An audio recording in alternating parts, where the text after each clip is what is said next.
छठ महापर्व के दौरान इस तरह की खबर केंद्र सरकार से या यूनियन कैबिनेट से आना, जिस तरह से यूनियन मिनिस्टर अश्विनी वैष्णव ने बताया, तो ये स्वाभाविक है कि इसे एक तरह से ये स्वाभाविक है कि विपक्षी पार्टियां सवाल उठाएंगी। लेकिन केंद्रीय खुशखबरी है, मोदी कैबिनेट ने 8वें वेतन आयोग की शर्तों को मंजूरी दे दी है। अब कमीशन बनेगा और वो अपनी सिफारिशें गठन की तारीख से 18 महीने के अंदर देगा।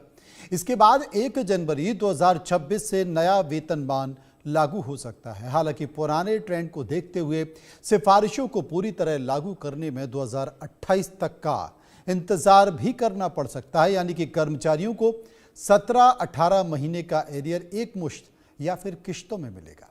इससे 50 लाख कर्मचारियों को 69 लाख पेंशनर्स को फायदा होगा। सरकार ने जनवरी 2025 में भी इस कमीशन के गठन का ऐलान किया था। तो आपको बता दें कि आज नरेंद्र मोदी कैबिनेट की बैठक हुई और इस बैठक में 2 बड़े फैसले जिस पर की मुहर लगाई गई, जिसमें सब्सिडी की बात की गई। खाद पर 38,000 करोड़ के सब्सिडी का जिक्र किया गया।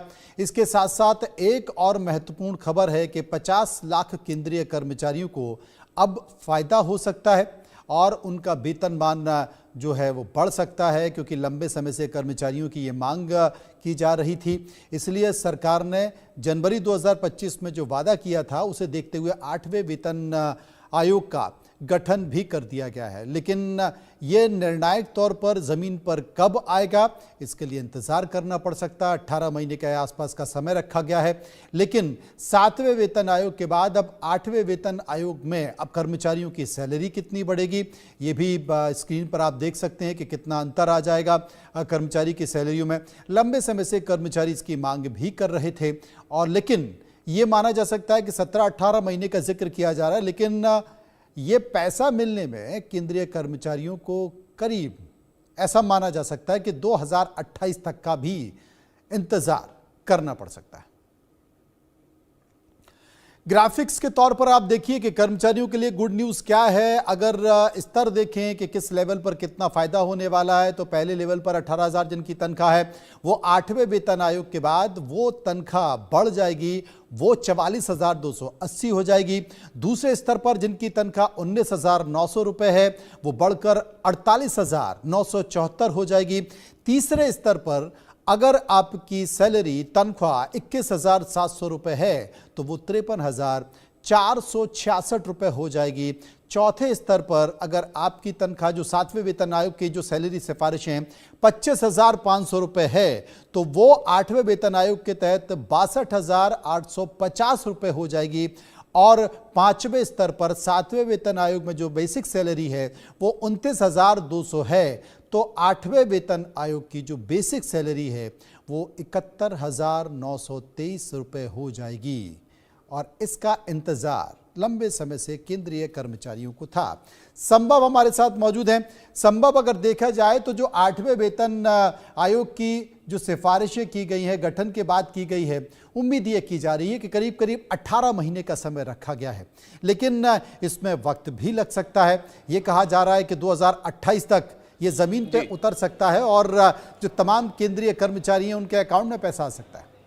जी बिल्कुल, देखिए आपने हमारे दर्शकों को डिटेल से पूरी बात बता दी और ग्राफिक्स के ज़रिए भी समझाया कि सैलरीज का इंक्रीमेंट या डिफरेंस होगा, अंतर होगा, वो कितना होगा। बेसिकली ये जो पे कमीशंस होते हैं ये रिव्यू जिसे कहा जाता है उसके लिए किया जाता है कि सैलरी का रिव्यू और जो इन्फ्लेशन है या चीज़ों के जो दाम बढ़ रहे हैं उसके अनुसार सैलरी कितनी एक्यूरेट है उसको देखने के लिए, जाँचने के लिए पे कमीशंस बनाए जाते हैं। 8th पे कमीशन, 8वां जो पे कमीशन है उसका टर्म ऑफ रेफरेंस जिसे कहा जाता है उसे आज केंद्रीय कैबिनेट ने मंजूरी दे दी है।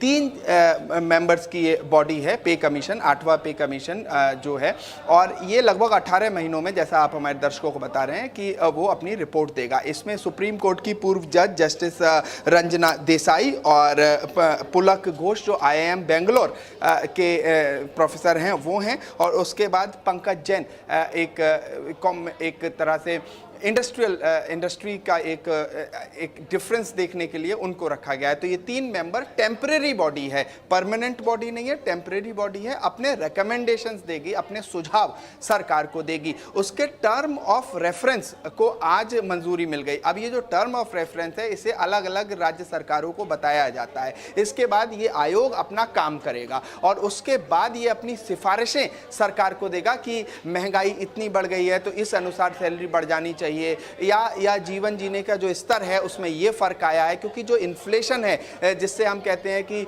चीज़ों के दाम बढ़े या घटे हैं, और फॉरेन कंट्रीज में और देशों में उसी चीज़ का क्या दाम है, परचेजिंग पावर पैरिटी, जो इकोनॉमिक्स की अलग अलग चीज़ें हैं, जैसे रेवेन्यू एक्सपेंडिचर कितना है, क्योंकि ये पूरा जो पैसा होता है केंद्रीय कर्मचारियों को वो रेवेन्यू एक्सपेंडिचर के तहत आता है, और इसमें कितना सरकार खर्च करती है वो चीज़ें अपने आप में महत्वपूर्ण होती है। वो बजट पर सीधा असर करती है। तो जिस तरह से आप हमारे दर्शकों को बता रहे थे, 50 लाख केंद्रीय कर्मचारी सेंट्रल गवर्नमेंट के और 69 लाख लगभग जो रिटायर्ड कर्मचारी हैं। देखिए जो रिटायर्ड कर्मचारी है उनका भी उनको जो पेंशन मिलती है उसका भी एक अनुपात कितनी महंगाई हो गई उससे देखा जाता है। तो इन तमाम चीज़ों को रिव्यू करने के लिए कमीशंस बनाती है सरकार। तो एक तरह से खुशी की बात है, एक 8th पे कमीशन का टर्म ऑफ रेफरेंस को मंजूरी केंद्र सरकार की मिल चुकी है। इसके बाद ये अपनी सिफारिशें देगी और सिफारिशों के बाद सरकार लगभग 18-19 महीने, जैसा आप हमारे दर्शकों को बता रहे हैं, वो इसको लागू करेंगे। अब संभव तमाम राजनीतिक पार्टियों के नेताओं के मैं बयान सुन रहा था, जो विपक्षी पार्टियां हैं, महागठबंधन के सहयोगी हैं, वो इसे चुनाव से जोड़कर देख रहे हैं। वो ये कह रहे हैं कि साहब चुनाव चल रहा है इसलिए रेवड़ियों का संकेत देने की कोशिश की जा रही है।